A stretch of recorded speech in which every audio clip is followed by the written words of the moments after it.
Call the meeting to order and start with the pledge of allegiance. Pledge allegiance to the flag of the United States and to the republic for which it stands, one nation, under God, indivisible, with liberty and justice for all. Thank you very much. Everyone is present. President. Fair. And Definitely. Jeff is online. Perfect, thank you very much. Eventually I'll get there. Are there other public people online besides Leanne and Jeff? How does that look like? Oh, there are a couple. yeah. Right, there's other attendees, yes. Okay, very good, thanks. All right, so the first item I need is motion to accept the minutes from January 6, 2026. I need a motion to accept that, those minutes. So, thank you. A second. I'll second it. Thank you very much. All in favor, please say aye. Aye. Opposed, abstain. Thank you. Minute acceptable. Thank you very much, Jerry. Minute. You're welcome. Public comments. I guess they can raise their hands if they want to say something. Yeah. Oh, that's your Caroline. Okay. All right, first item on the agenda is the budget review for 6/27. This is our ongoing review. Tonight is Public Works and the Tampa Station, and Bill's here. Thank you very much, Bill. I have to thank you very much for being here tonight. It has been a very busy weekend for you, so. Yeah, Got through it, we're good. Thank you. I mean, amazing stuff that you guys do and still come out another night. I appreciate that very much. Absolutely, absolutely. And we're Claffy, for those I haven't met yet, it's a pleasure. Thank you. All right. So our fiscal year 2027 department budget presentation. Our agenda is going to be, we're going to talk about public works, our transfer station, structure and staffing, department accomplishments, capital requests, fiscal year 27, and 2 to 5 year horizon, which is requests of what we're thinking about we might need. Okay. The DPW budget, highway and streets, admin, snow and ice, vehicles, etc. $2,010,645. It's up $75,759, which is 3.9%.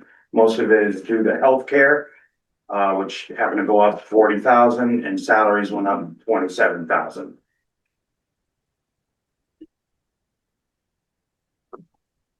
Department of Public Works is a 9-member team, 6 full-time employees, 2 full-time park maintainers, and 1 12-week part-time employee that we use in the summer. The director and myself, we have our crew chief, 2 maintainer 3s, 3 maintainer 2s, and 2 maintainer 2 open positions at this time. There's no staffing changes.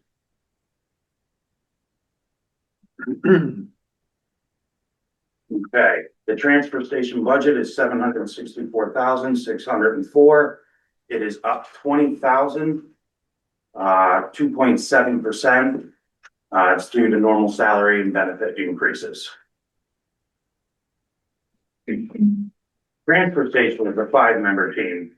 1 full-time employee, that is a maintainer 3, 3 part-time operators, and 1 part-time attendant.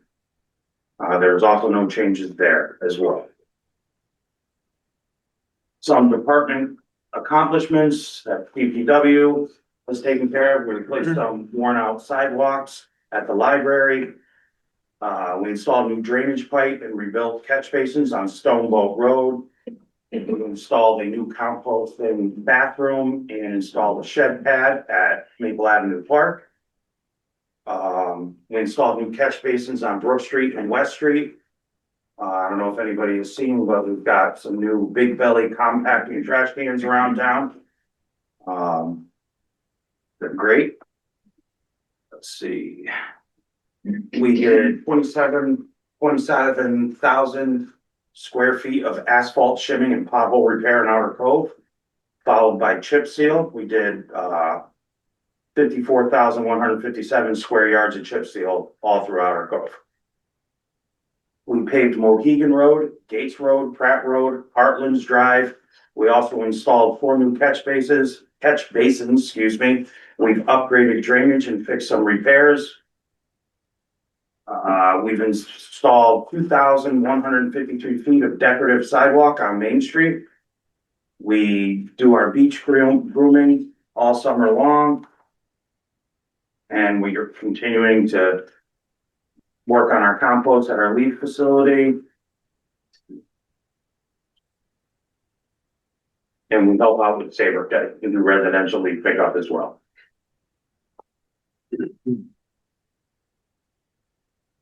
At the transfer station, some accomplishments is we process precious metals. We repaired some wiring and safety switches. We repaired 2 of our MSW garbage containers, which is great because they are expensive. So we took some time, went through, got those repaired. Repaired a 50-yard demo container, and we continue to enforce passes, try and keep out non-residents so we can keep everything moving forward. And we have a great relationship, and we're with the Garden Club, Girl Scouts, Rotary, and hoping to continue and move forward. Okay, capital requests. This year there is no capital requests. Our 2 to 5 year capital needs, we are going to be running into 2 F450 mason dumps is what we're going to be looking for. Our trucks we have time. They're doing great. They're in good shape right now, but I think to stay ahead of the turn in the curve, we should, look forward to move forward and getting some of those. And we did receive our forklift as well, so I want to say thank you.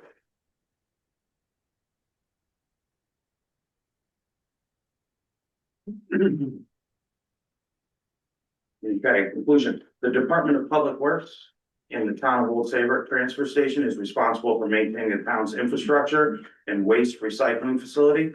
The DPW budget is up 75,759 or 3.9%, the majority of which is due to healthcare and salaries. The DPW highway and streets was cut 4,000, which is down 0.59%.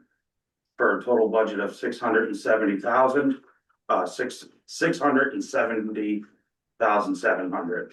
The transfer station operating budget is up 20,364 or 5.1%, the majority of which is due to salary and benefit increases, with a small amount due to electricity and fire and security. Transport and disposal budget is flat. And from the Public Works Department and the transfer station, we wanted to say thank you. Does anybody have any questions?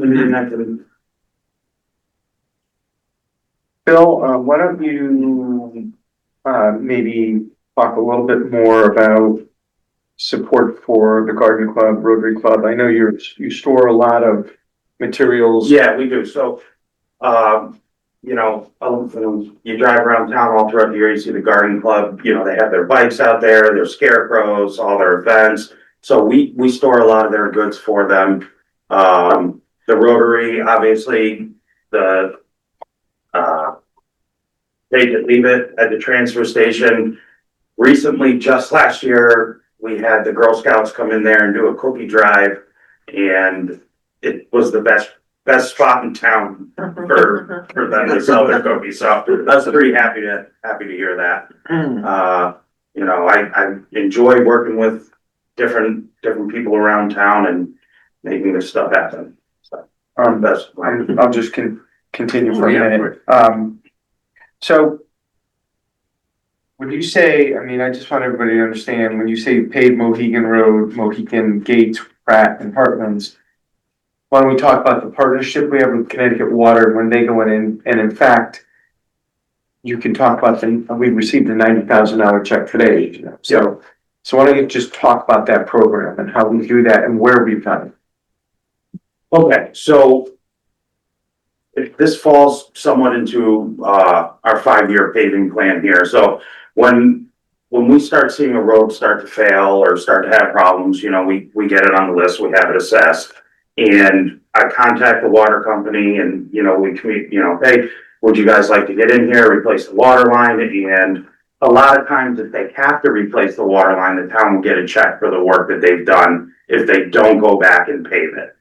So typically, if the water company came in, they dig their trench, they would replace their line, and then they would come back and what they would do is what they call a trench pave. So if that job works out to square footage, okay, how much is it for 6 feet by,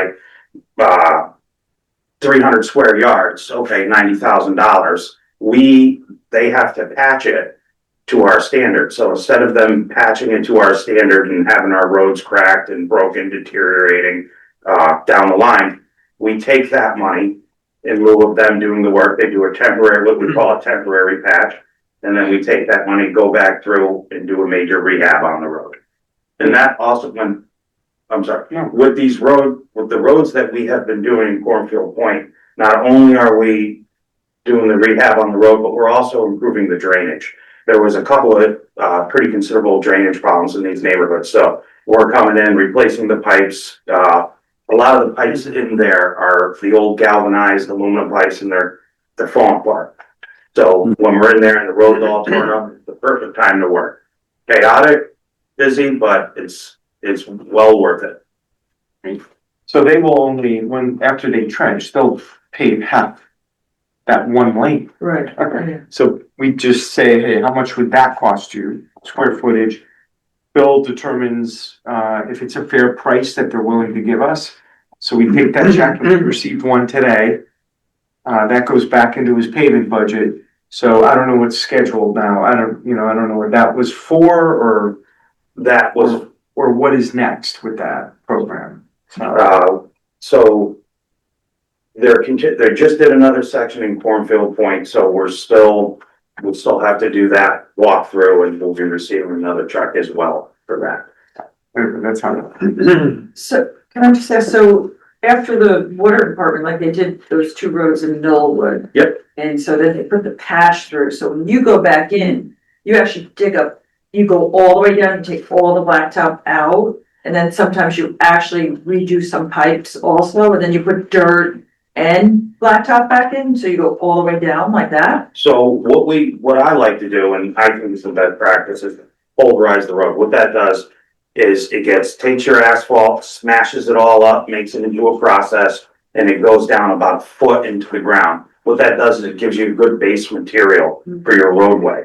So yes, you have to take some out, but you're still mixing all the material that's there. So a lot of roads, a lot of people don't realize that when they were built and developers or whatnot, you know, they didn't always quite hold the bar. Right. You know, if you could get away with it, you could get away with it. So by doing this, it brings it up to the standard it should be brought up to. And yes, we go through, You we should put in the replace new it. water pipes too then, or? Yeah, new water line That's great. complete is what the water company is doing, yeah. Great. And then we'll go in for our problem areas. We're gonna be installing some catch basins and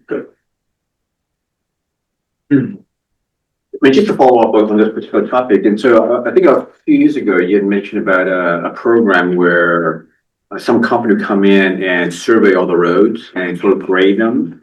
And the question was then you could, someone said, look, my neighborhood needs to be done, but then you said, look, we have a overall assessment of the town Yeah. and you're coming up, you know. great question. So I did try and arrange it for the company to come here and give a presentation. Yeah. I can tell you the town of Old Saybrook's, RSR rating is 72. Most towns are 60. So that's great. That means- I'm sorry, excuse me, roadway surface rating. And I'm trying to get that guy to come down here so he can give a presentation and explain everything to you. I believe we have set out of all our roads in town, 8.9% of them should be major rehab.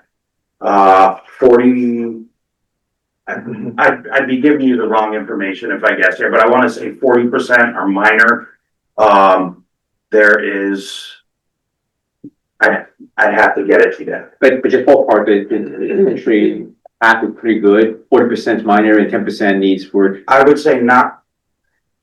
I would say half is minor. Okay. Just about half is minor. Yep. Which, I mean, minor could be going through a neighborhood, crack sealing, giving a rejuvenator. You know, and that 72% rating that the town has, that was before we went and shimmed outer cove and chip sealed it. That did not have the roads that we've completed in Cornfield Point, on there as well. So I'm expecting that rating to go up. So it sounds like we are on that program, man. We are on that program, yes, yep. And it is really cool. I was really hoping to get him here. He had some issues and couldn't make it, so. So I just have a comment. I communicated with Carl, actually, not the most recent storm, but maybe the other Saturday storm a few weeks back. Yep. And it's just one of those crazy days. I had to be in Westbrook, I had to be in Essex, I had to be in Old Lyme, and I'll tell you, Saybrook was spotless. All those other roads were far from it, so you guys do a great job. I appreciate that. Yeah, I appreciate that. Mhm. Thank you. We have a great crew. Everybody works hard and so. I just had a question about the two positions that are vacant. Are those like, are there always a couple that you're hiring and losing people, or is that just you had them and now you don't really have work for them now until the spring, or is there some? So the two vacant positions are actually full-time positions. Okay, I want to say it's been 2 years, 3 years since they've been filled. We had 2 employees leave for other companies and we have not been able to fill them. are they needed? Like, are you? I would say they're needed. So if I was to give you an example. I just mean, since they haven't been here 2 years, like, So we really need them, but if you're backlogged because of what you do, I just wanted to yeah, know. so the real problem comes spring. So, you know, when you get a guy in the flail mower starting to mow the sides of the road, he's dedicated to that. You have 2 guys out there sucking catch basins along with sweeping the road. The two other employees are out there, park maintenance, getting ball fields ready. That leaves me with 1 guy to do maintenance and whatever job we can do. I mean, we're doing it and we'll continue to do it, but I would say that it is needed. It's just a matter of finding the right candidate, getting the position filled. Is it hard to find people? Are we not competitive or? I personally, I think we're competitive. Okay. It's hard to find CDL drivers. It's really been what's holding us up. And I mean, we plow real roads, so you need to have CDL. I mean, we plow in big trucks. Yeah. And it's key. It's key. I mean, if we're hauling material from the leaf compost facility back to DPW, or, you know, 1 guy's out sick, needs to fill in for a roll-off driver. I mean, there's a lot of moving parts that go into it. And when you get that guy that doesn't have the CDL, it's like, Yeah. Do we offer to pay for that person? oh, we do, yes. Yeah. Is that a long process? So I don't know. Reason being is I've had mine since I've been 18 years old. I did it. back then. Yeah. Now you do have to go to school. When I did it, you don't have to go to school. So I guess I've been told 2 different ways. One, if you go in there and you know exactly what you're doing and you can prove that you know how it is, I mean, you can get out of there in a month, I guess. But I guess what I would ask is there anything we can do to help you with that? Like, I know it's not in here, but if this is a 2-year-old issue, we still can't hire somebody after 2 years. Like if we were a private company, we would do something to get somebody. Interviewed people, yeah, and, you know, yeah, we've interviewed people. I don't know what the pool is like out there for guys who want this type of work. Do we have it out right now even? we do. We just received 3 applicants, 2 which are not CDL drivers. And the stack of non-CDL drivers that we get applying for this job, we just, yeah. How many people do you think you've interviewed over the last 2 or 3 years for those positions? Rough ballpark. I would say 5. Yeah. And mostly because the other applicants don't have a CDL. So you're not even really entertaining anyone in an interview unless they have the CDL. Correct. And did the 5 that we make an offer but they didn't accept, or they didn't make the cut? We've had, Background check. I've had, Background check. I've had one guy accept the job, never show up, never return my call. We've had 2 that have done that, and then one said he needed to think about it and ended up going to the state. I mean, could we consider interviewing Yeah. non-CDL candidates and So, offering them after, if they get their CDL and they're off hours, that after so many months or years of employment that we cover that expense? So I would say, I mean, personally, I would say if it was in the period of time, I mean, you either have it or you don't when it comes to driving a CDL truck. So in the amount of time that it's going to take them while working for the town, so they might be out of the probation period, and then what if they're out of the probation period and they don't get their CDL? is there any employees you have that would, I don't know if there's a hierarchy or that would think about maybe moving into that job? Any employees, I do have one employee right now that is showing interest, into that, and he was asking about the CDL. He has not made any traction yet. And we do currently have another employee going for his CDL, but they're also on our parks team. Yeah. So, Okay, well, thank you, Bill. it's a great question. I mean, even when it comes to towing our trailers, that plays a part in it. Yeah. So. But just adding to that, I mean, but based on your list of accomplishments, and I'm sure that's just the minor component, what you have done with two short people, that's just amazing. Yeah. Right, I follow up with. They get it done. They get it done. What you guys do an amazing job.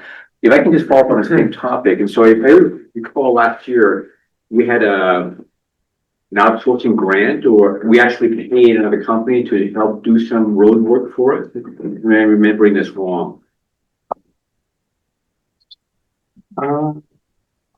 Yeah, I think we've done that. We do. Did we do that last year? Yes. Yeah. Yes, we absolutely. Bill will contract out Right. to get, was it Stoneboat or was it another? Yeah, exactly. Stoneboat. Yeah. Yep. Yeah. We hired a company to come in and give us a hand and help us with the catch basins there. Right.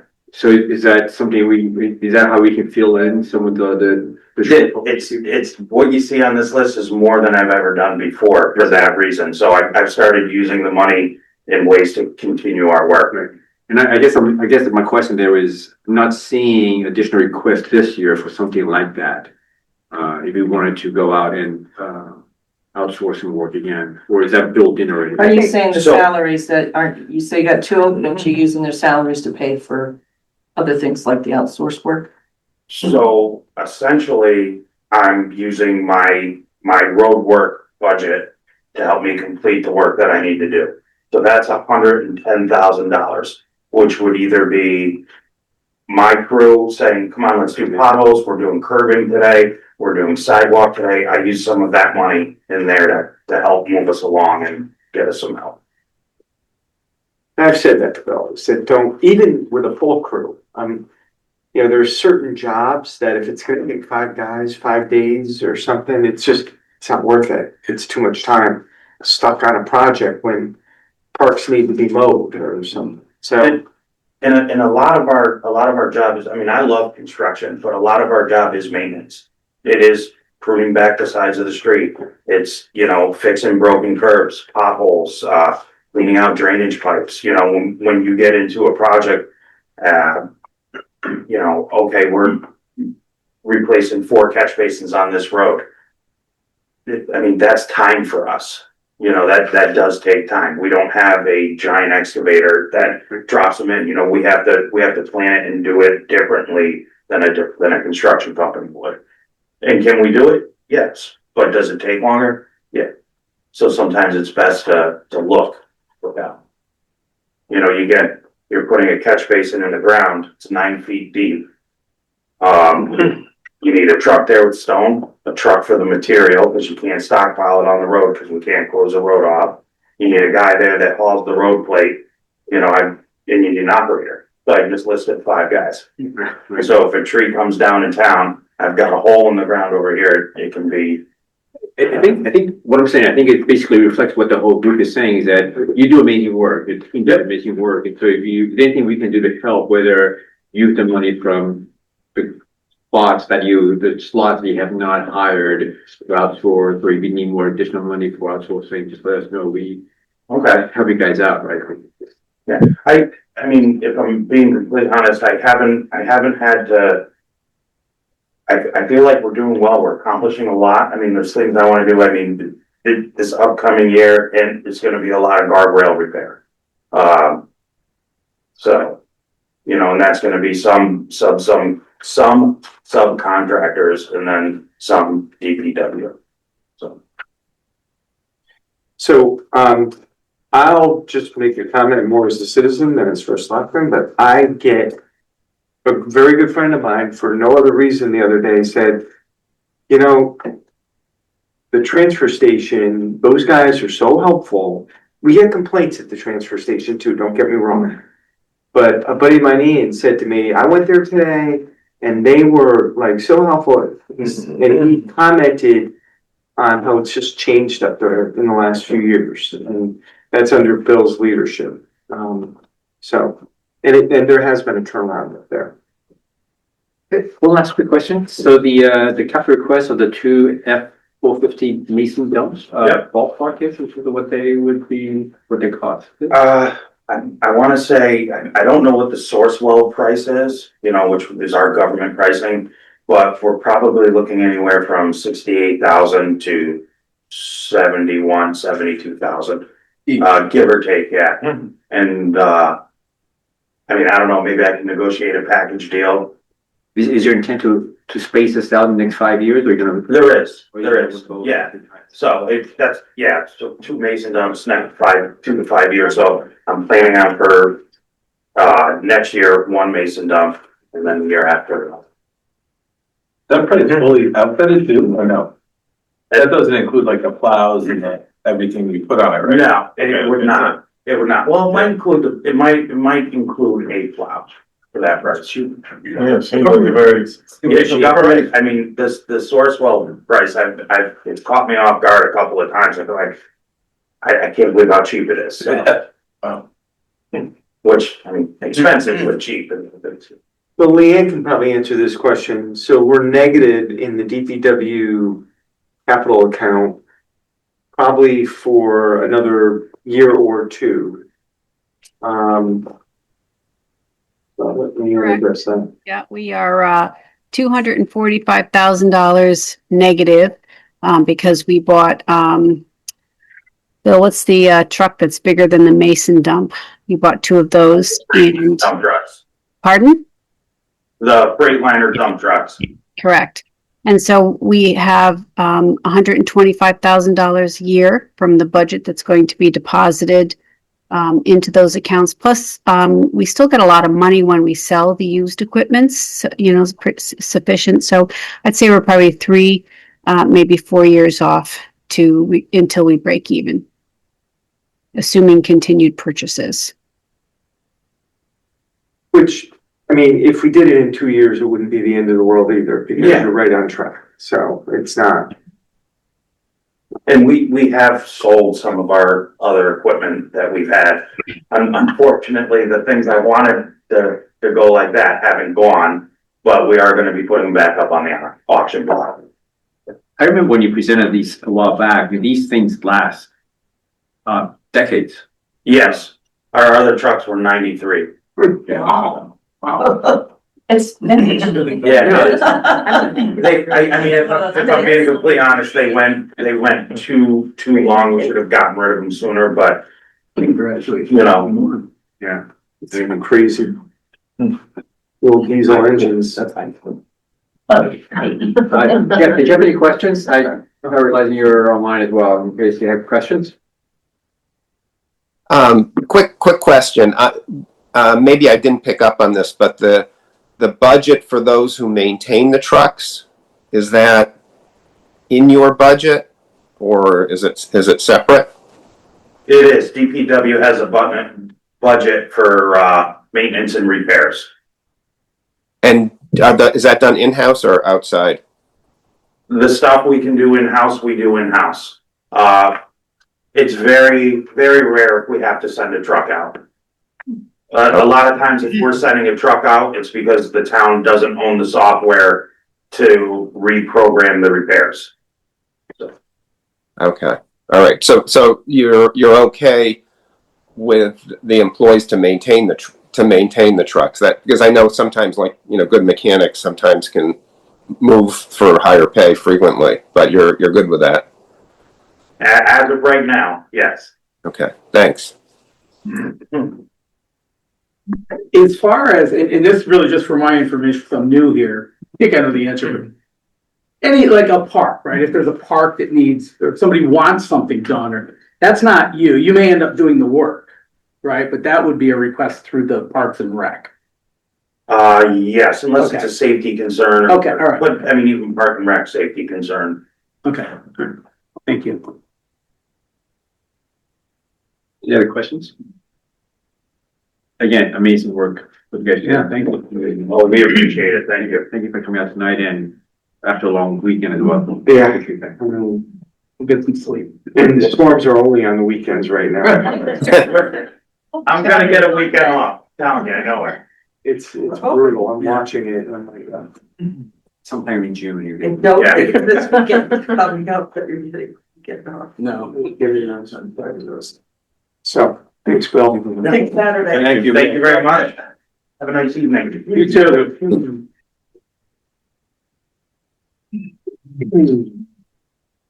The next item on our agenda is the treasury report.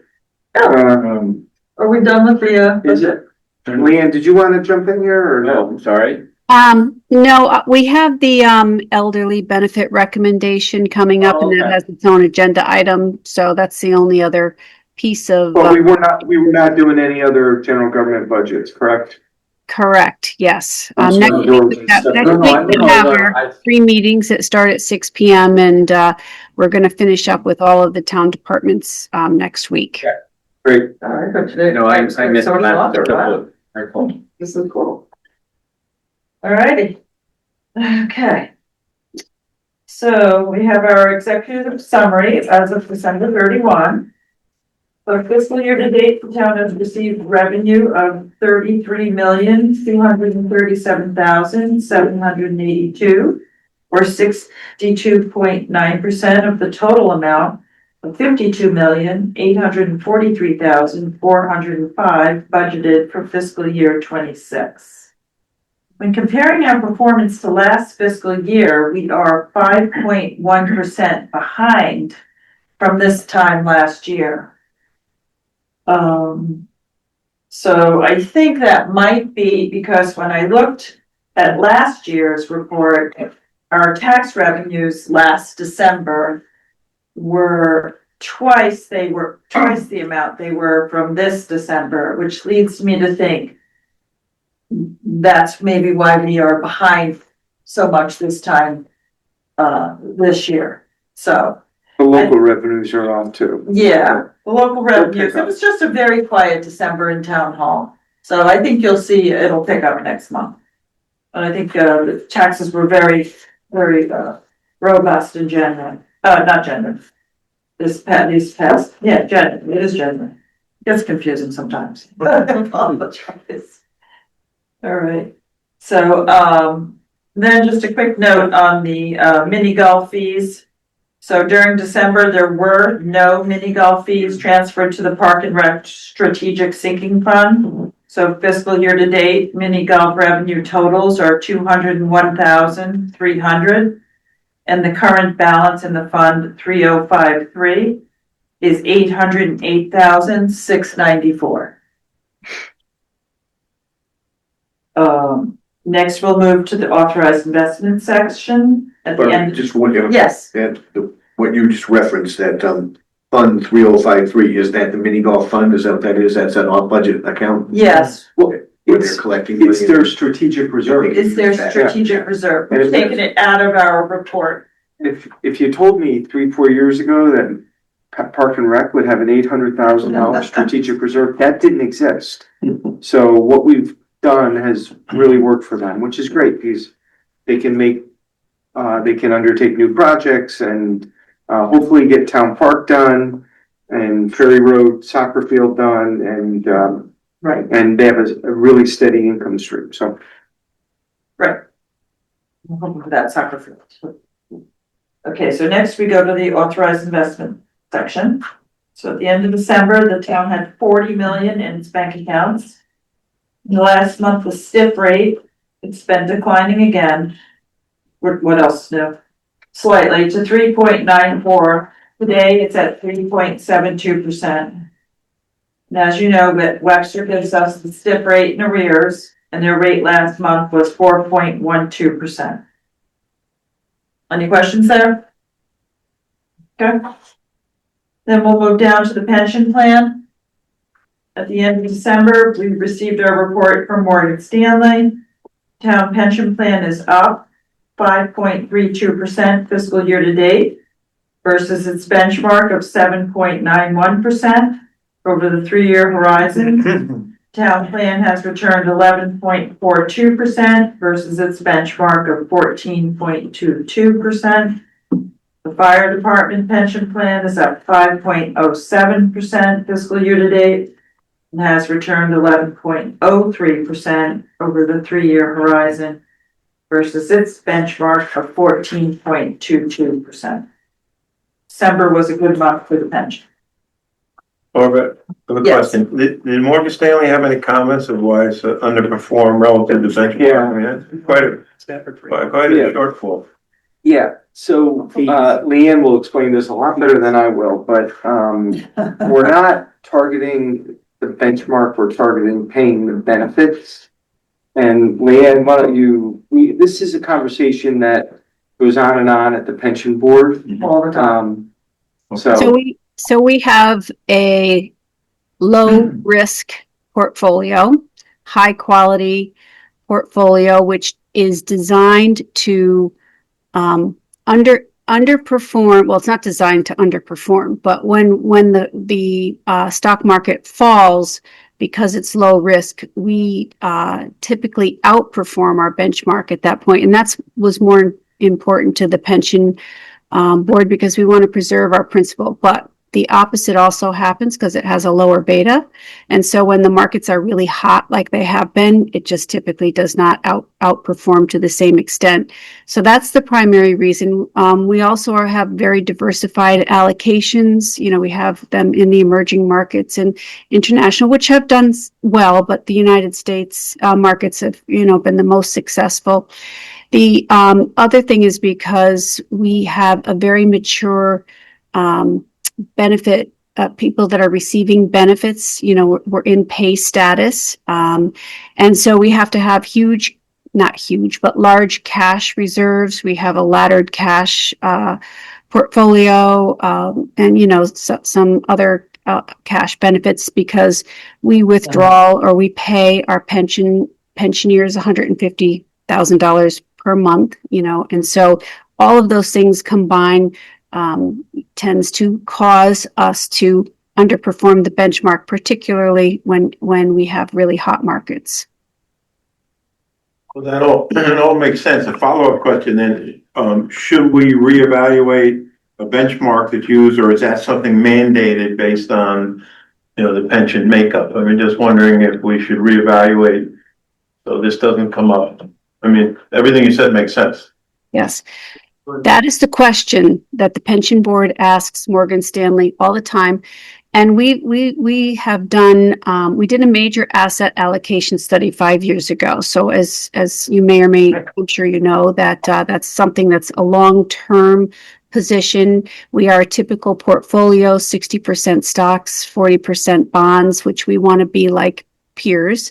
It's just that within those buckets of 60-40, we tend to be less risk averse. So, if we are benchmarked to, a stock market, we're going to underperform that. And there's really, I don't want to say there's no other way, but we do look at it all the time to make sure that we are getting the performance that we want, and we do believe that we are. We want to watch the benchmark to know how we're performing, but our real benchmark is how well we are generating funds to pay our beneficiaries. And so that's just the way it's probably going to be. At some point, if the board wanted to, I'm sure Kevin Nichols from Morgan Stanley would come in and talk about this for 30 minutes. Right. He can zoom in. After the budget, maybe. Absolutely, Just put it on the agenda one night for 30 minutes and talk about this whole mix with the pension. I think we did this last year, but the turnover on the board is so huge, right? Was he in last year? Yeah, last He year. actually came. He was in last year, and I think, one of the nice statistics that they talked about was the fact that they were able to generate income, cash flow, that 100% covered all of our pension benefit payments and also maintained the corpus of the portfolio and actually grew it. So over the long term, that is our goal of the pension plan, is to continue to grow the portfolio, pay our benefits, and we did meet that goal. But absolutely, Carl, with 4 new members, I think should definitely do Sure. this. Yeah. Yeah. That'd be very helpful. Yeah, I mean, pension board is just, it's interesting to sit on. At the moment, I happen to be the chair. I don't have to be the chair of that board, but the first selectman by charter is a voting member of that board. And I am looking to give up that position. There's no reason I can't have it. I'm just looking to give it up to one of the other volunteer members, with Daryl Pataska's passing. So, but getting Kevin in here, I think would be useful at some point, just and it's crazy markets right now too. Why not have a 30-minute discussion about it? There's no harm in that. Probably want to drive all the way up here, though. That's the way he is. But yeah, he'd probably come in person, but. Yeah. Anyway. He's a good guy. Yeah. You guys would like him. I mean, and if like Steve wanted to sit in on the board on the pension board, could he do that? No, he would have a conflict with his your clearinghouse or whoever you clear through. And you two, Mark. Yeah. I've asked other folks. Like I could. The town doesn't provide. I see. It's not the board of finance couldn't sit on it. Yeah, I see. We're investment advisors, so we. I see. Right. Sorry. Okay. Right. Okay. It would be nice to come in, and I've done a lot of work with pension funds and towns and cities in that regard. It'd be fun to catch up, so I'd love to meet them. You can attend a pension board. So we'll get Beyond the pension board. No, all right, but Carl just said no. You could be a public member. Can't be a board member. Oh, You can't be a board member. You could be a public member. Okay, so I'll just quickly wrap up my, we don't have very much to say. So, we'll go to page 2 of Treasurer's report. I'm sure it's not a lot on it. Okay, so, the page 2 of the Treasurer's report, tax revenues were $2,370,462, or 62.3% of the amount budgeted for fiscal year 26. We received our annual OPM Veterans Grant for $8,705 from the state. And in terms of local revenues, the town collected $82,168 locally, or $2,461,335. And that's all I have. It was a very quiet month in December. Any questions? Oh, I'm not, we're in good shape. I'm not. No, we are in good shape. We're not concerned about the numbers at this point. Look, I think a lot of the local revenues, building was crazy last year, real estate was crazy. And those are fees that we generate. They're still very solid. I think they're gonna continue to come in. We'll exceed that budget, and tax revenue will come in. I think the better time to look would be in February and see it, look at January. January's number would be used. Probably a question for Clark or Leanne, but we just talked about the Parks and Rec. Sinking fund budget, 800,000. When is Parks and Rec coming in to do their, do we know the date yet?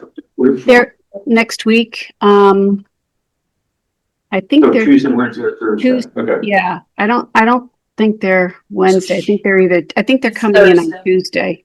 Thursday? Thursday. Okay. Yep. You looked it up. Very good. Yeah. Thank you.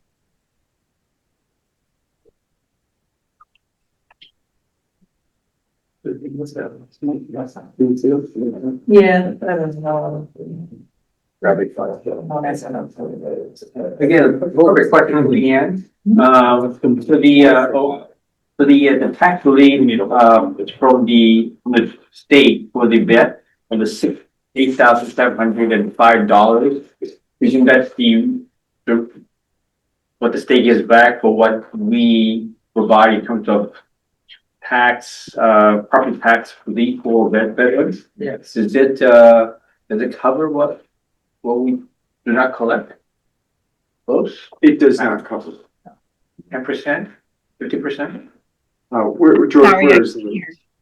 So the 8705, in terms of the state revenue, the tax relief, OPM, vet / disability. Yeah. I presume that is the money that's refunded back to us from the state for that program. So that's for the veterans disability, which is a little bit different than the elderly benefit that I'm going to talk about in a moment. Right. But the state does, we are mandated by the state to pay or to give relief to veterans, according to a formula. And the state does reimburse us for that program. And again, they reimburse us by a formulaic manners, which means that we don't necessarily get back the same amount that we paid out, but we will get reimbursed according to how their formulas work. I can tell you we don't. We don't get what which is fine. And the state has done this repeatedly with a bunch of tax abatement programs. Firefighters, they've said, oh, you can give firefighters $1,000 tax credit on personal or real property. Oh, we're going to make it $2,000 now to more incent firefighters, which is all great, but it's a tax increase locally. Yeah. It's easy for the state legislators to sit there and say, look what we're doing, and meanwhile, it falls on the property tax. With the veterans last year, there was a property tax exemption that was highly controversial because it could be on a second home also. And it could be on a $500,000 home or $1 million home. And so right now on that program, and I did check with Bridget, I can check again the numbers. That program is, I hate to say costing the town. The benefit that goes back to the veterans in money that they don't have to pay is about $26,000 as a result of that one program that they passed last year. Towns were up in arms because there were other towns that were losing a lot of money. And the legislators, it was very sloppy legislation, the way it was written. They talked about the veteran has to be, I'm going to get the language wrong, 100% disabled, but the way it was written, it could be an accumulation of body parts as opposed to 100% disabled from like one incident and I'm going to get it wrong. So they were supposed to go back and fix the language. They did fix some of the language, but then they extended it from the value of the home to also the real estate. So originally it was limited to the value of the home, the benefit. Now they expanded it to up to like 2 acres, can be partially exempted. So that was a program that just went into effect for this fiscal year. So it's baked in. It's not going to hit the budget this year. One thing Bridget is doing, and she asked me if she could, is to check veterans that take the exemption take the exemption who, don't have cars registered here and look for cars elsewhere. So she is doing that check to make sure that, hey, if you get the exemption, you should you should be paying your taxes here too. And not in Vermont, or not have your car in Vermont, registered in Maine, wherever people register their vehicles elsewhere. So she is doing some fact checking on that, just to make sure everything is, it is, I can report back to you on it. But even your initial numbers on that one particular program of. Was 26,000 for this 26,000. fiscal year, which is not insignificant, it's not nothing. We're getting third back. No one's mad at veterans, no one's saying they shouldn't be able to, you know, but it was kind of sloppy legislation that they threw in. And when I tell you the interesting thing about not my job, but the role of the first selectmen and mayors all over the state, is you can't tell Democrats from Republicans when some of this stuff hits the fan. Because everybody's like, whoa, what are you doing? You need to let us have input on this, so we can discuss it and see if there's any sort of reimbursement, or, you know, or let us phase it in, or, you know, so there was a lot of pushback on that. People were very upset about it. So that's what you hear every year when CCM, Connecticut Conference of Municipalities, says no new mandates.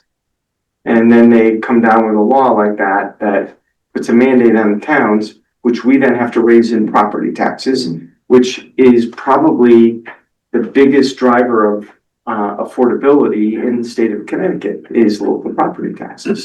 So, Anything. Barbara, one question on, looking at the line items, the bigger line items on local revenue.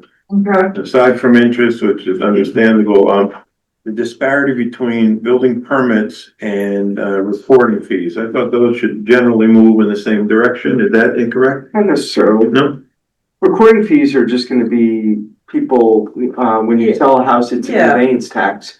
Building fees is if you're doing a renovation to your house. Right. Or building a new house, so Yeah. they're actually pretty different. Yeah. The recording fees mean basically, yes, she just didn't have a lot of, Those are all Wasn't conveyance bad. fees. Okay. either one was bad. For the month. No, not yet. I thought actually building permits would ultimately become recording fees, but that's not correct. That's not- So- No. He's always building permits are always kind of outbeating the recording fees lately. And if, you know, they're mortgages. he's already gone over his budget, like, he's already over 100%. You know. So, they're both doing great. Excellent. Other questions? Jeff? Anything from you? No? Great. Thank you very much. Thank you, Barbara. Thank you very much. Oh, you're welcome. Next item is the finance director report. Okay, good evening, everyone. If I may, I just want to make a quick comment on the report that the treasurer just gave. And on reports in general that we present to the Board of Finance, that they are taken at a point in time. The only real audited report is the one that we do at the end of the fiscal year. So I know that there was a lot of discussion about the tax revenues for December, and as the treasurer mentioned, last year they were twice as much. Well, they were in fact $5.7 million for December. It has to do with the timing of when we record these things. Sometimes we record them before or after the end of the month. And also, you know, the fact that it was the end of December, we had holidays, we had a retirement in the accounting department, and it's just a really busy time for us getting things out. So it is close to normal. I just wanted everyone to know that, and to understand that sometimes there's timing differences that arise for a variety of circumstances with these reports. The other thing I wanted to point out is that it was by design, from a budget perspective, that all of the mini golf fees go straight to the strategic fund. This is the first year that this is occurring. And so therefore, the fact that we're at 85% versus 120 last year, a lot of that is explained by the actual strategic decision that the Board of Finance and the first selectman made on this budget. So I just wanted to let you know that those two facts. Okay, so now I'm going to turn to the finance director's report, and starting on page 1 with ARPA. This month we did finally receive the flail mower for the DPW that was on back order for such a long time, and we paid for that flail mower. So now we only have $108,000 left in ARPA funds to be spent, and the programs that are left, they are just being spent little by little every month, and we have received assurances that it is very likely that they're all going to be spent before the end of this year. Turning to page 2, there was actually no business, so I don't have anything new to present or to update you on. So I'm going to go straight to page 3. So for the month of December, the general fund was actually positive from a cash flow perspective, up $2.4 million. We did receive $5.7 million worth of taxes coming in, and we paid out $3.4 million in expenses for our budgets. In terms of the capital funds, they were down $74,000. We had the Park and Rec in the budget. If you look below, we had fencing for McMurray Field and a scoreboard for the Kavanaugh Park, and those actually were paid for, so that those capitals were expended during the month of December. And on the reserve funds, they're down $213,000. The money for the flail mower was in those reserve funds, so it came out of there, and that explains the minus $213,000. $130,000 was paid for by ARPA, but there was also some other additional pieces of equipment that went with it, and so that explains why it was up to $200,000. And then the non-major funds, which are typically negative, is actually positive $83,000. This month there was a lot of activity. We received about $200,000 in Board of Education grants that came in December. We received $90,000 in outside services for the police department. And we also received $40,000 for the Acton Public Library renovation fund. So we had the last push for that, and we got in $40,000. And as I mentioned, every month we have $150,000 payment for pension funds, and the Youth and Family Services budget for $40,000. So lots of moving parts on those cash flows this month. Moving down to the capital outlays, there was not a lot of activity that occurred, with the exception of the fencing and the scoreboard that took place. Everything else remained about the same. The Public Works Reserve Fund now is minus $245,000. Again, we have now paid for everything: the 2 large trucks, the flail mower, and all that other equipment that we said we were going to pay. So now we're in the part where we're going to be having a negative balance, borrowing from ourselves. $125,000 is in this proposed budget, and is what we expect would be in every budget going forward until we get back to even. So 2 to 3 years on that. And then when I look at the all of the line items, there's absolutely nothing that is unexpected. Everything is in order, and I don't have any comments on any of those line items. Pretty soon, I think starting with maybe February or March, I will start projecting if we're going to have a surplus. We like to wait until we get all of our funds in for the second collection of taxes, and then it becomes a little bit more apparent. I can project what we did in local revenues from last year and try to figure out what's going to happen from a revenue perspective. So everything looks really great. So I'm going to stop there and happy to answer any questions.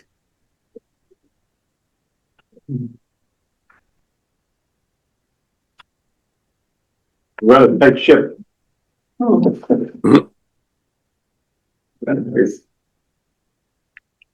So Leanne, can I ask a quick question about the last page about the water hydrant? Yeah.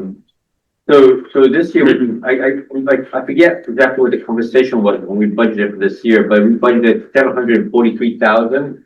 I realized that 500 is just some ridiculous cost at the time of the year. What was the amount that we budgeted last year? Do you remember? 700, same thing, 743. Okay, I see. We left And it flat. But our rate of spend is faster than last year. Yes, and again, that's a timing difference.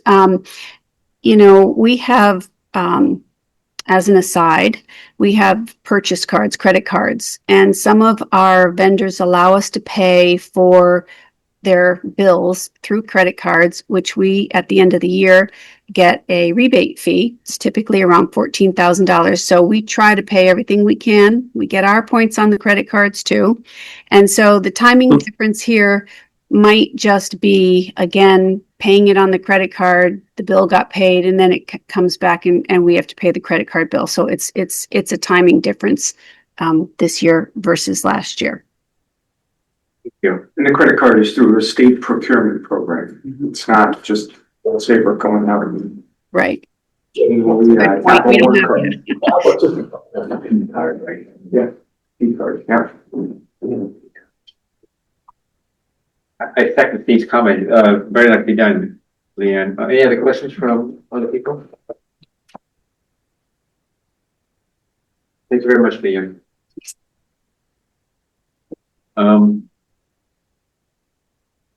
The next item is the elderly benefit recommendation program. Okay. This is part of the annual budget process. I know we have several new members, so I'll spend just a couple minutes explaining this, but it does come forth every year, and we are required to get Board of Finance approval on this. This works very similar to the conversation that we just had about the veterans. Excuse me, elderly people who don't meet a certain income bracket are allowed to apply for relief on their taxes. And there's actually a state statute that says what those income limits are and how much relief that we have to give them. And so in addition to that, the town matches, I guess you could say, we match that with a program of our own. And so what we are approving tonight is how much we are willing to put aside ourselves. So up to the, that's what the $90,000 is. And so the reason why it has to go forth to the Board of Finance is just to make sure that from a budget perspective, it is not, it's minuscule. It doesn't affect our budget in any way, shape, or form. It is $90,000. It means a lot to those people that receive that benefit. But it in terms of the percentage to our overall budget it is very small and does not affect our budget.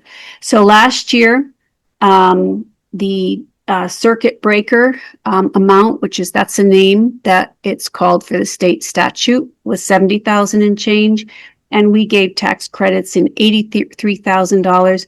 So total tax relief that we gave to our elderly folks in town was just over $154,000.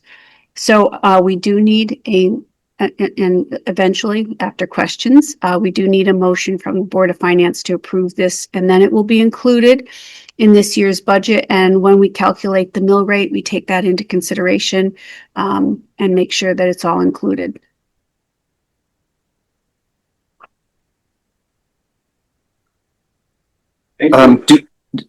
Quick question. Do folks have to come in every year and requalify for the credit?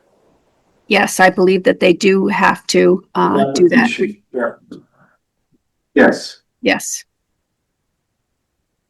And how many, this may be in the materials, but how many folks do we expect to be on the program this year? It usually is the same folks year over year, and I don't have that in front of me, but I can certainly get it for you. And is it about 130 people approximately? Does that sound about right? That's what I was going to say, about 100. Yeah, 125, 130. So. Thanks. Mm-hmm. My recollection. Yeah, and a question about But the last sentence of your last paragraph, essentially, before the motion. It says, the town no longer receives grant from the state to match the circuit breaker portion of the rebate. For many years, we received similar to the, it worked exactly the same way as the, veterans. So the state set aside X amount of dollars. They said, you shall have this program to give a tax relief to your elderly folks that qualify. And then they would set aside a pool of funds and they would allocate it formulaically to all of the towns in Connecticut. So we would get back, actually it was pretty close at one point to how much we would spend, but as the state of Connecticut started tightening their belt, that was one of the programs that they stopped reimbursing us for. So the numbers you mentioned in that paragraph, right? So I presume these are the numbers for fiscal year 25? No, fiscal year 24. Fiscal year 24. We're in fiscal year 25 now. I know we're in fiscal year 26. Sorry. Yes, they are. Hold on. Let me think about this. They are for fiscal year 25. I apologize. I wrote down the wrong fiscal year. Oh, okay. But so anyway, for last year, but so if I understand this correctly, so last year, we gave away $154,000. I mean, that's not the right word, but, yes, we rebated. Tax credit of $154,000. Of that, the town put up 83,000 and the state put up 70,000, 71,000. Ballparkish? The town put up 154,000. We are right. required. We are required to do the 70,000 by statute. We have to do that. And then 83,000 is within. So last year we also approved $90,000 in credits to go to these folks. So it was within the $90,000 that the Board of Finance approved. It's right. Just the way that it's managed that we have to do the two pieces. One is statutory and then the other is what the town does. Right. So then going back to that paragraph, so fiscal year 25, there was $154,000 in credit. If I'm reading this correctly, the state gave us back 70,000. They did not give us back. No, they used to, but they don't anymore. We're just required to do it. I just broke it down into two pieces so you can see the two pieces. Yeah. One is state required. The other is the town's requirement or the town's desire to have a benefit. So Leanne, I think I'm following up with George. If we paid out 154 and we're budgeting 90, so we're going to have a deficit in that budget line item. No. Most likely. It's only I think what it is the town is deciding on the 90. The rest we don't get a choice. Correct. That is correct. Not reimbursed, like Carl was going back to. At one point it was, and they took it away. We still have to do that.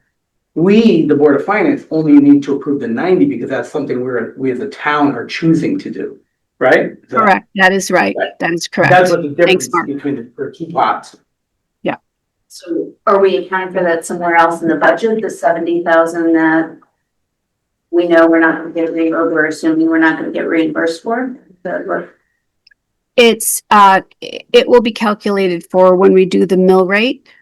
We account for a lot of things. We have this rebate, we have the firefighter rebate, we have people that contest the amount of taxes that they pay for. We have changes, things like that. So there's a whole list of things that we account for when we figure out the mill rate, and that's how this is calculated or incorporated into the budget.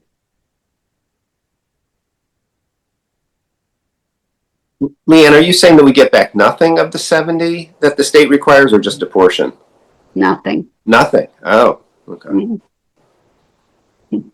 So I think I'm remembering another conversation we had 2 years ago on this now, right? And I think at that point you were saying the most conversation we had on this topic ever. So the state mandates a program that we have to again, one of those unfunded mandates that we have to pay, and that comes in around 70,000 or so.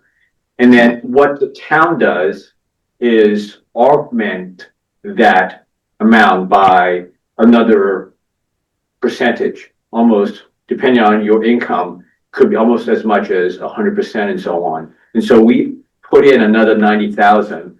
And so homeowners in a particular income bracket would get more than what the state is mandating. Correct.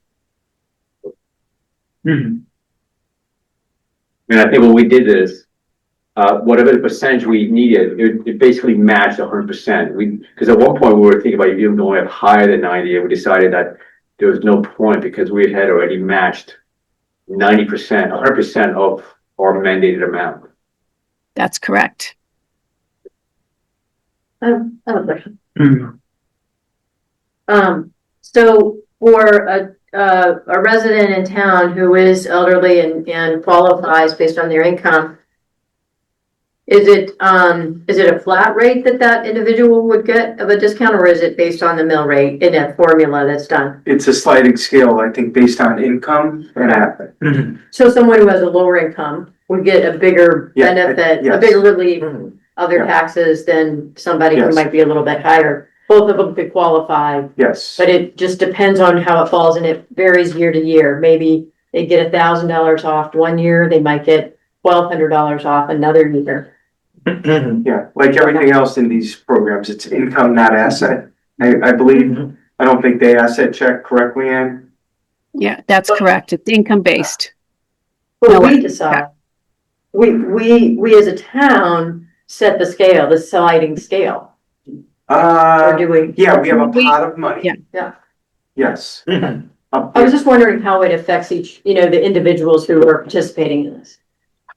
I'm surprised it's not a bigger number. It's a new guy in the block. I mean, I look at a neighboring town like Westbrook. I mean, I know 2 elderly residents in Westbrook that were getting several $1,000s tax relief. Do we know how we rank next to another Some town? towns, Guilford has a very expansive program. There are other towns that talk about mill rate, property tax freezes on certain elderly homes. If you want to implement a program like that, you're talking about building that for years probably, because you couldn't possibly do that in one budget cycle. So I don't know what a lot of other towns are doing. I have read about Guilford's program. No.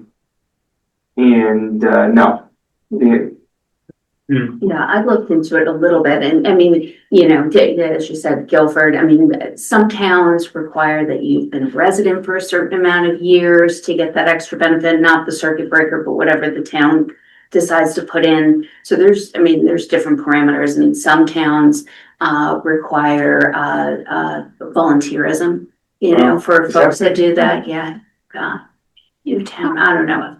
Looked into a few of them. So, I mean, it's certainly, we've got our form already up on the website, and their OPM has the form on what the requirements for income, but ours is, pretty basic, very similar to what the state requires for the circuit breaker, I believe. If you go across, I mean, I know another situation, I'm an executor of a family member's estate in North Salem, New York. And her taxes will go from 2,000, 10,000. If we're upon it now, her passing in the next fiscal year. Crazy number, so. Are we turning anyone away? I mean, do we have to say, no, sorry? We're not turning anybody Okay, away. but this should be enough. We're not turning anybody away. It's a question of how many people apply and the pot of money that's available.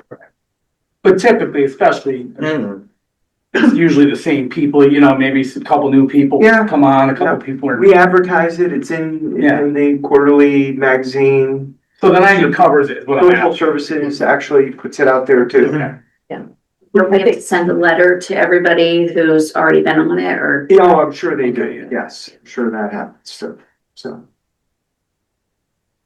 But I think to follow up on Mark's question, right? So is that last paragraph, if those numbers are for fiscal year 25, we've already accounted for the increase in the evaluation, right, for 25, is that right? I mean, last year, people's taxes had moved already, and if I'm reading that paragraph correctly, last year, even with the increases in the changes in evaluation, the amount that we spent was 83,000, right? And so we budgeted 90,000 last year, so even with last year's budget amount, we had a slight surplus, Yes, we had room. We were able to meet all the requests. right?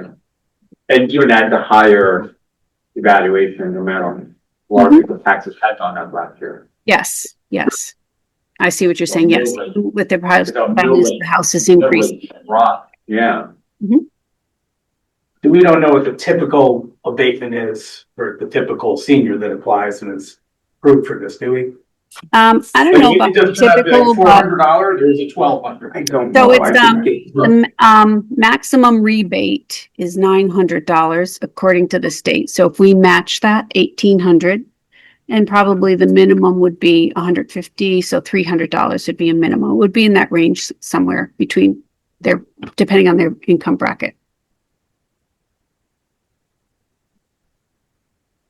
I'd make a motion.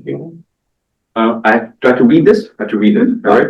A No, motion. it's the motion at the end. Okay, I have to read this motion, or can we just say, You're making the motion. okay, I have to read this. So to approve, I need a motion to approve, and make a motion to approve the elderly benefit amount for the fiscal year 2027 in the amount of 90,000, consistent with the provisions of section 12-129B of the Connecticut General Statute. I need a I'll motion. second it. Thank you very much. All in favor, please say aye. Aye. Aye. To approve.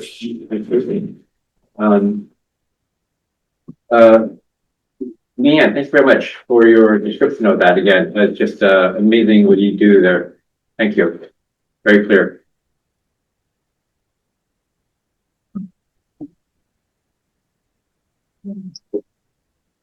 Next item. Carl, you're up. Yeah, just a few quick things. We met with the engineer on the Ferry Road project where we received a steep grant last year.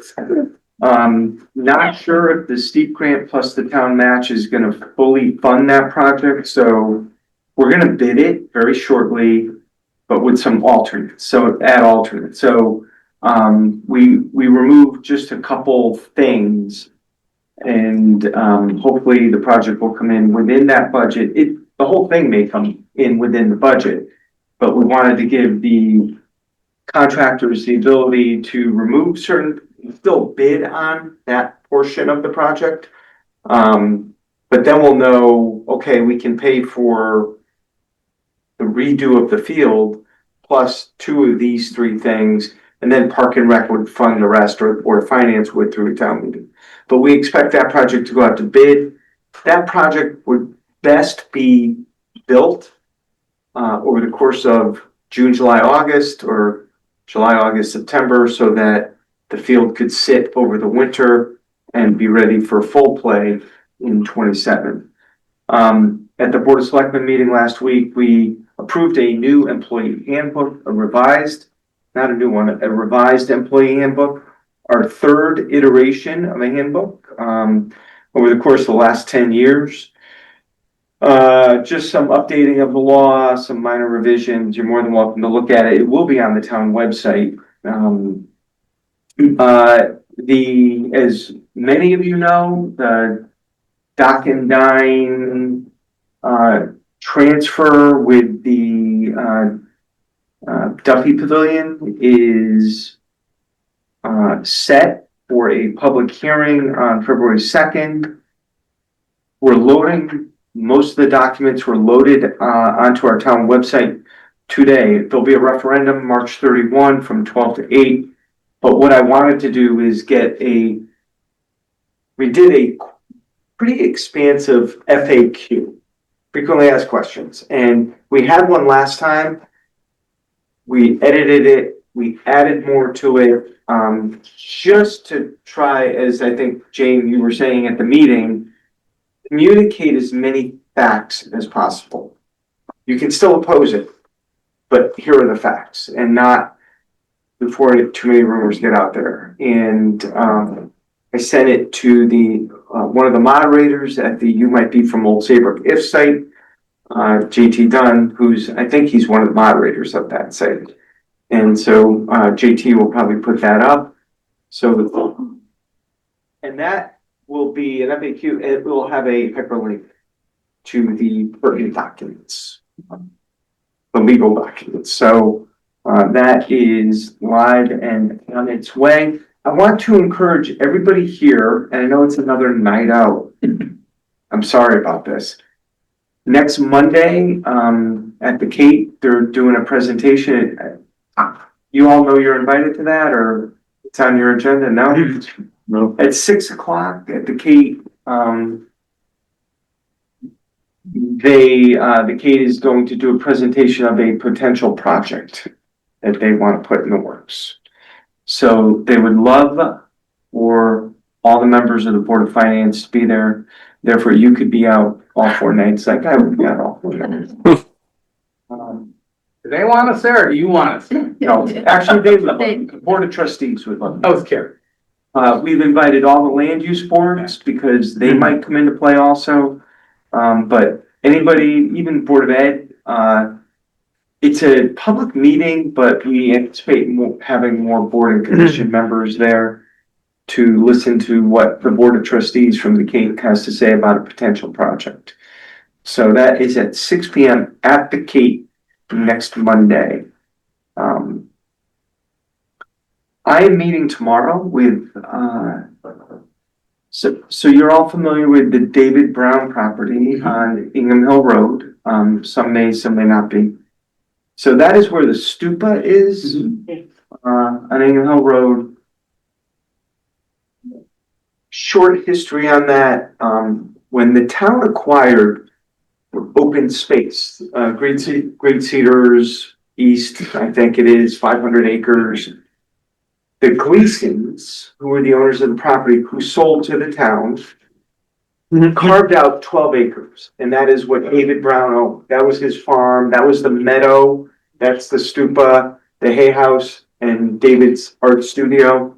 They carved out 12 acres and said, David, this is yours. The rest of it is to the town. However, should you pass or sell the property, the town has a right to purchase this property. It doesn't say it's a right of first refusal. It doesn't right of first refusal. It doesn't say those words. It says you must offer it to the town, or the town has a right to an option to purchase. That's what it is. And it states the price, $96,000. It's 12 acres. It's prime land. Not only that, and I believe it should be town land. That's my position. Nobody's removing this stupa. Nobody's that is somewhat holy ground, at least for David Brown and his memory. Next to that property is Rock Lake or Rock Ridge Lake or Rockview. Thank you. Very difficult to get to, but owning this property would make it a lot easier to get to. And that would be a wonderful park and rec facility, whether it's manned or not manned, but a place to fish, kayak. I've been told, I've never seen it, I've been told it is pristine, where the fishing's very good. And it is, when they were building I-95, that's where it's a gravel pit, I believe is what it is. And I'll never forget, 12 years ago, Barbara Maynard telling me the town needs to figure out a way to make this a park and rec facility and blah, blah, blah. And so anyway, long story short, so the town has this option to purchase, which is in the deed from the Gleasons to David Brown. David Brown had a will when he died, and in that will, he left his property to a Buddhist organization. You couldn't do that. And my position is he didn't have the right to do that. Okay. So I'm meeting with the folks, they're from Arkansas or Louisiana, and we made this appointment like 3 months ago They were gonna be in New England and they said, we'd love to stop by. We disagree with your position on this, so let's talk about it. So I am meeting with them tomorrow. That that estate is in probate right now. At some point, it's going to be discharged from probate. And I'm guessing that this is probably the final piece of that puzzle up in probate court. And I don't know where this is gonna go, but I am meeting, just so everybody knows, I had a lot of people ask, what's going on with that property?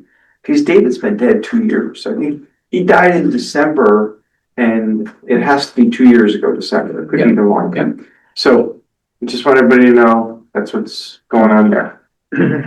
Any questions on that? I mean, it's not necessarily a question, but I wonder, because obviously the deed shows it goes to the town, that's my opinion, I agree with you, that's what should happen, but I wonder if in the interest of, good faith with the Buddhist Society and in memory of David Brown and his desires, if maybe you have as selectman the ability to say, look, we can do something else, maybe a small donation, maybe.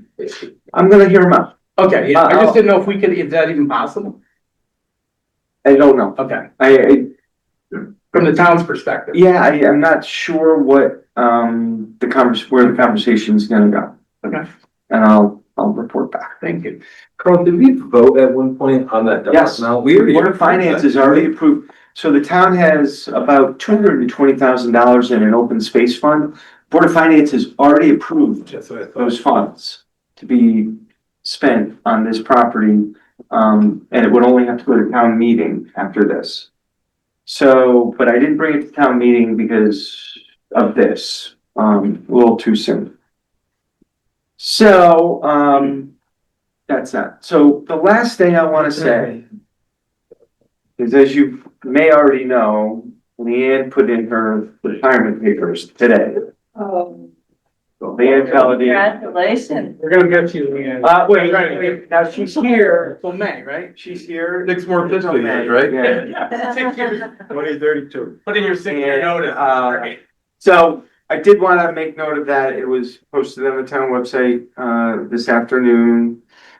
And, there'll be more to talk about with this, but the only thing I will say to those of you who are newer on the board, I'm sorry for you that you won't be able to work with her more. Yeah. And I am sorry I won't be able to work with her more after this fiscal year, but timing's right for Leanne and her family, and, I've said it from the get-go with, the town's first finance director, Lisa Carver, who passed away, shortly after she took the job. Lisa started the transformation of the town's budget process, but truly, and I was gonna say this when Bill Claffey was here, there's some people who just make me look good for no good reason other than they're good at their job. And it's the same thing with Leanne. So anyway, I just wanted to mention it. This isn't a goodbye. I wanted to mention it because it's a news item and, just to make sure everybody was aware of it. I think. Congrats, Leanne. Thank you. Hard decision, but one that I made, and I'm here for 4 months, so we still have plenty of time together, and I'm not saying goodbye yet. So we'll wait and see when May.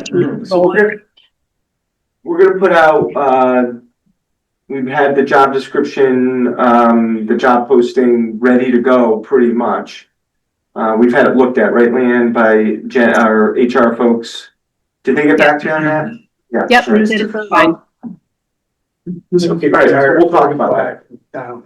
What's that? Who knew you could retire from at 45 from the time? All right. Yeah. Carl. Okay, we're gonna finish this. Comments from the board members, use the ladder. None. Comments from the chair. Oh my gosh. No comments. Oh my gosh. Okay. Everyone's been shocked. Yeah, it's not. That's okay. That's right. I'll live through it. We shocked you. Yeah, absolutely. Right, I need a motion for adjourn. Adjourn? That shouldn't be hard. Yeah, I did last week. Make a motion to adjourn. Thank you. Secondly. On favor, please say aye. I. Very good. Thank you all. And we need to- Thank you.